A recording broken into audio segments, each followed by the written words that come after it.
Okay, so we're back, and as you can see, we have some of our ingredients already laid out. We are going to work with 2.5 pounds of ground beef.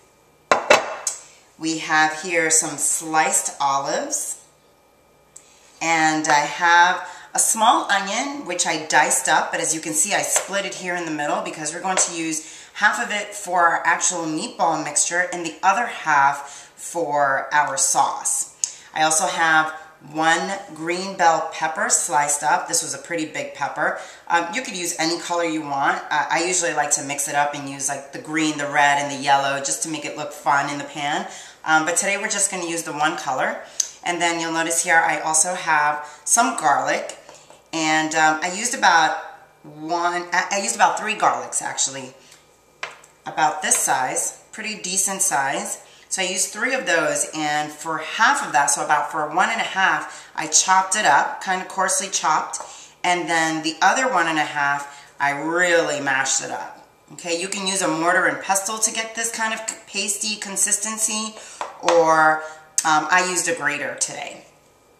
And then, I'm not sure if you can see this here, we have about a tablespoon of chopped parsley, and I chopped it up as fine as I possibly could. Okay, we also have a cup of breadcrumbs, dried breadcrumbs, and in here we have about a 1/4 cup of milk.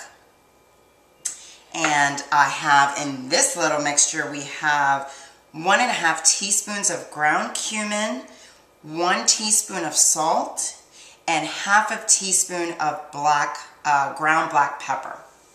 And then over here I have about 2 tablespoons of tomato paste. We also have stewed tomatoes, which we're going to use for our sauce. So we've got a lot of things going on here. So for the first part, we're going to get our meat mixture done here. So I'm going to bring this over since it'll be the center of attraction. Hopefully you can see it. So like I said, you know what, let me take off my rings before I get them all dirty and my husband sees that on video. You didn't hear that, Axel.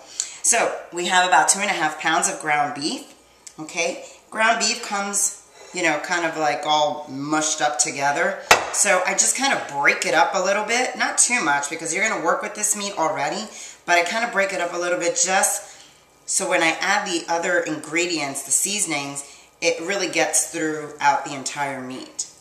Now, if you have a meat grinder, that's even better. My mom she has several actually, meat grinders, and it really makes all the difference in the world. So if you have a meat grinder, by all means, buy some, you know, nice steak and ground it up. It really makes a big difference in the consistency of your meatballs.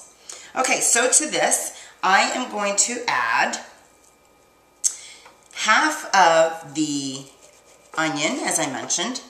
Okay, just sprinkle that about. Half of your onion. My garlic paste. Again, we're adding all of the garlic paste to this. Okay, I'm just gonna kind of just mix that up a little bit so that it really spreads. We're gonna add all of our parsley. Sprinkle that about, and all of our breadcrumbs. So like I said, you're going to be working with this meat, so be careful not to overwork it in the beginning when you're just breaking it apart. And just save that for when you're actually going to mix it up with the seasonings. Okay? I'm going to continue adding, since we had so much meat, I just didn't want to add all of the seasoning at once. But now we're going to add the cumin, salt, and pepper. Okay, and as I mentioned before, what did I mention before? Now I'm just talking. I don't know what I'm saying. I didn't want to add all of my seasoning at once. So here we have our mixture of salt, pepper, and ground cumin. Just kind of get that throughout. Hear my dog, she's knocking at the door. She wants to get out. Although I just let her in about a minute ago. Alright, and again, just kind of mixing it up lightly here, not mushing it. We're going to save the mushing for later when we're actually ready to form our meatballs. And then the last of our ingredients will be the milk and one ingredient that I didn't mention earlier, our eggs. We're actually going to add 2 eggs. So I'm going to rinse my hands here because I forgot to take the eggs out.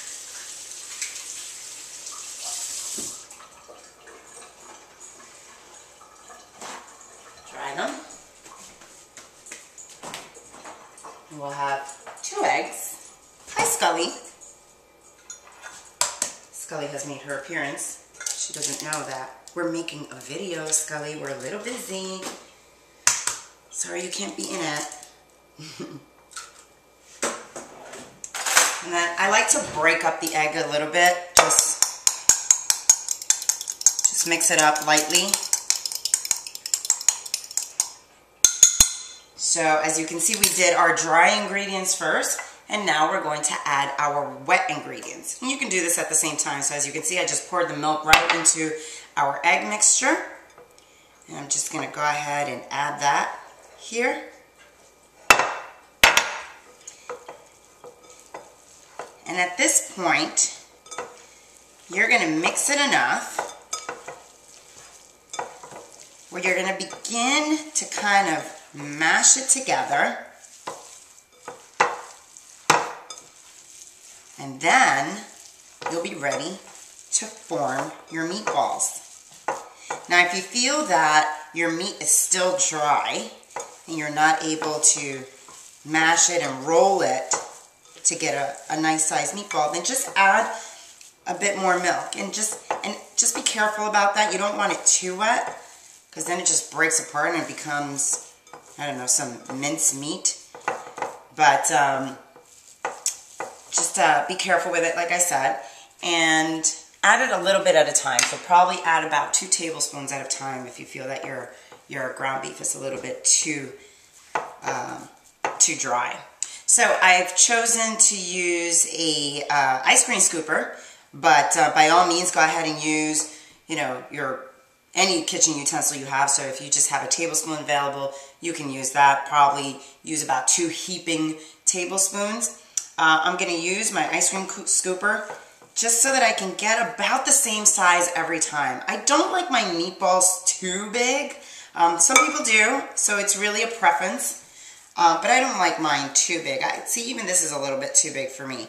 I like them nice and small, almost not necessarily cocktail size, a little bigger than that, but definitely smaller than the huge meatball size servings you are used to seeing at the restaurants. Okay, so I'm going to go ahead and roll these, and I'll probably yield about a good, I don't know, depending on your size, about 20 to 25 meatballs.